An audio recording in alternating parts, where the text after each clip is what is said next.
Bonjour à tous. Alors aujourd'hui on se retrouve dans une vidéo pour parler de comment préparer ses entretiens. C'était un peu la suite logique après ma dernière vidéo sur les CV. Mais avant de rentrer vraiment dans le vif du sujet, je voulais vous parler des contenus qui sont publiés par Orientation Tips sur Instagram et Facebook. En fait, sur ces deux réseaux, vous allez retrouver des astuces pour l'orientation scolaire, mais également des témoignages de personnes actives ou d'étudiants. Du coup, n'hésitez pas à aller voir si ça vous intéresse. Donc voilà, parenthèse fermée, donc on va revenir au vif du sujet, c'est-à-dire comment préparer un entretien d'embauche. Donc en fait, dans cette vidéo, je vais balayer une dizaine de questions en essayant de vous donner des conseils sur comment répondre et sur ce qu'attend le recruteur. Alors déjà, premier conseil. Avant d'aller à l'entretien, imprimez au moins une ou deux copies de votre CV, suivant s'il y a une ou deux personnes qui vont vous recevoir en entretien. Ensuite, essayez d'imprimer peut-être l'annonce de poste, ça peut vous aider de l'avoir en support pendant l'entretien. Et également, prenez un support de notes pour noter 2-3 trucs. Ça montre tout simplement que vous n'êtes pas venu les mains dans les poches. Alors, la première question qui ouvre à 99% les entretiens, c'est le fameux « présentez-vous ». En fait, le recruteur va vous laisser la parole pendant 3 à 5 minutes. Pour vous, l'objectif, c'est de résumer votre parcours et vos expériences de manière fluide et de lui expliquer comment et pourquoi vous en êtes arrivé jusqu'ici. Il ne faut pas oublier que le recruteur a déjà lu votre CV, donc l'objectif c'est pas de répéter ce qu'il y a exactement dans votre CV, mais plutôt de lui amener du sens en expliquant vos choix.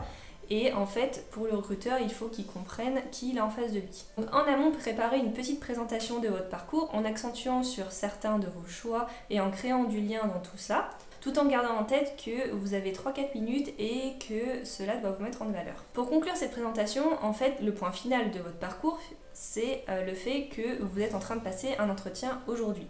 Donc pour conclure, n'hésitez pas à redire pourquoi vous avez postulé et pourquoi vous êtes intéressé par le poste proposé. Même si votre entretien ne commence pas par cette question, le fait d'avoir préparé en amont votre présentation et du coup d'avoir réfléchi au sens à donner à votre parcours, du coup ça vous aidera quand même à répondre aux autres questions durant l'entretien. Donc c'est pas du temps perdu de préparer cette question. Alors seconde question qui arrive aussi souvent, c'est la question « Qu'avez-vous compris du poste ?» Donc en fait ici le recruteur veut connaître votre compréhension du poste mais aussi savoir si vous arrivez à vous y projeter.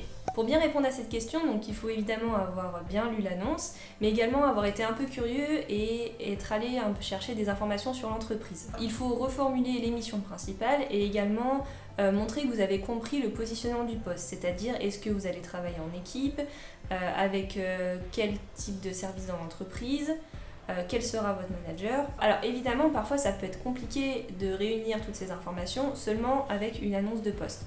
Donc en fait, l'idée c'est de faire le lien peut-être avec vos anciennes expériences. Par exemple en disant, voilà, dans mon ancienne entreprise, cela se passait comme ça, donc j'imagine que pour le futur poste, je vais devoir travailler avec tel ou tel service.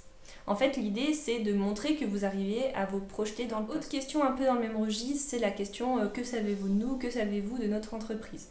Alors là, moi franchement, je conseille vraiment de se faire une fiche d'identité de l'entreprise avec des infos clés comme le chiffre d'affaires, la date de création, qui sont les dirigeants, quelle est l'activité de l'entreprise, est-ce qu'il y a des concurrents, pour au moins savoir où vous mettez les pieds. Pour montrer que vous êtes allé un peu plus loin que la page d'accueil du site internet de l'entreprise, vous pouvez aussi chercher quelques actualités là concernant. Essayez de préparer un peu cette question pour que votre réponse fasse un peu naturelle et que ça ne fasse pas récitation. Et dans tous les cas, même si on ne vous pose pas cette question, je pense que c'est important de connaître ces informations-là avant d'aller en entretien. Ce sera toujours un atout pour vous et pour répondre plus facilement aux futures questions. Ensuite, la question basique, c'est quelles sont vos qualités, vos défauts. Alors il existe des variantes, ça peut être donnez-moi 3 qualités, 3 défauts, ou que pensent vos amis de vous, ou que dirait votre ancien manager de vous. Alors pour cette question, on veut de l'auto-analyse et de l'honnêteté.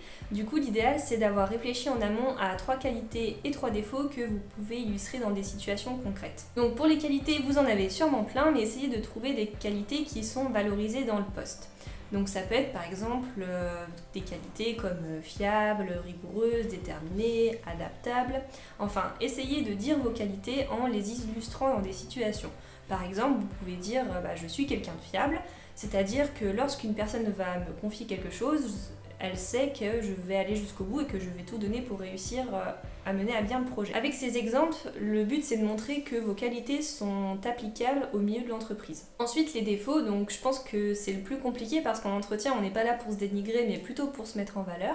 En fait, il n'y a pas de mauvaise réponse sur les défauts tant que vous justifiez. Comme pour les qualités, pour les défauts, vous devez essayer de les illustrer dans des cas concrets. N'hésitez pas aussi à dire que vous avez progressé sur certains aspects ou que vous êtes en cours de progression. Par exemple, si votre défaut c'est que vous êtes un peu têtu et que vous avez du mal à accepter les remarques, eh bien vous pouvez dire que vous progressez sur ce sujet, c'est-à-dire que vous avez compris que les remarques qu'on vous fait, c'est dans le but de vous faire progresser. Et bien sûr, évitez les défauts qui vont vous stopper net, c'est-à-dire vous ne dites pas que vous êtes ultra individualiste alors que votre travail, ça va se passer en équipe. Si vous ne savez pas trop quoi dire sur cette question, vous pouvez aller voir sur Google, taper qualité défaut pour entretien, vous allez trouver des listes et vous en trouverez sûrement qui colleront à votre personnalité, ou alors vous pouvez demander à vos proches. Ensuite, la question c'est pourquoi êtes-vous le bon candidat? Donc il existe des variantes, ça peut être aussi pourquoi devrions-nous vous choisir, qu'avez-vous de plus que les autres, ou que pouvez-vous apporter à l'entreprise.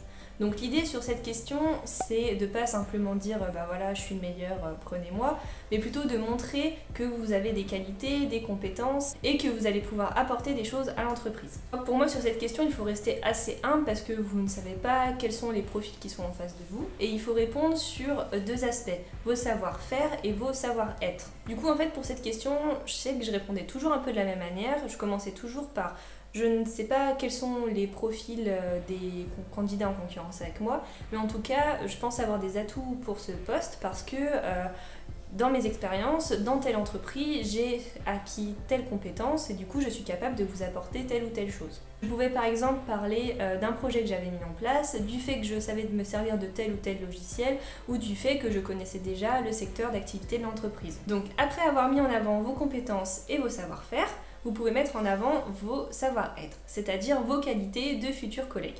Donc personnellement, je sais que je concluais toujours sur le fait que j'étais sympathique, que j'étais plutôt facile à vivre et que je m'étais toujours bien intégrée dans une équipe. Voilà, à vous de personnaliser tout ça pour passer pour quelqu'un de plutôt sympa. Alors enfin, la question classique en fin d'entretien, c'est la question, avez-vous des questions ? Donc là, c'est quand même bien d'avoir préparé quelques questions en amont de l'entretien que vous pourrez poser à ce moment-là. Si vous n'en avez plus ou si toutes vos questions ont été abordées pendant l'entretien, dites-le, dites non, du coup, j'en ai plus, nous avons tout abordé pendant l'entretien. En fait, le but c'est de ne pas juste répondre non, point final, ça y est, c'est la fin de l'entretien, c'est d'essayer de continuer un peu à discuter. Et sinon, vous pouvez aussi demander des informations sur le processus de recrutement. Est-ce que l'entreprise voit d'autres candidats? Est-ce qu'elle sait quand vous aurez une date de réponse? Voilà, demander des informations peut-être plus sur le processus. Donc voilà, on est arrivé à la fin de cette vidéo et donc à la fin des questions qui pour moi sont importantes à préparer avant d'aller à l'entretien.